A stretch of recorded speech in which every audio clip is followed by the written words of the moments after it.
అతి పరిశుద్ధుడా స్తుతి నైవేద్యము నీకే అర్పించి కీర్తింతును. అతి పరిశుద్ధుడా స్తుతి నైవేద్యము నీకే అర్పించి కీర్తింతును.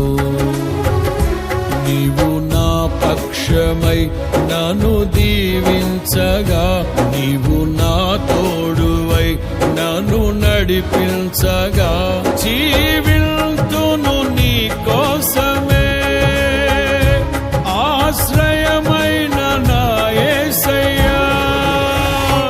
అతి పరిశుద్ధుడా స్తుతి నైవేద్యము నీకే అర్పించి కీర్తింతును. అతి పరిశుద్ధుడా స్తుతి నైవేద్యము నీకే అర్పించి కీర్తింతును.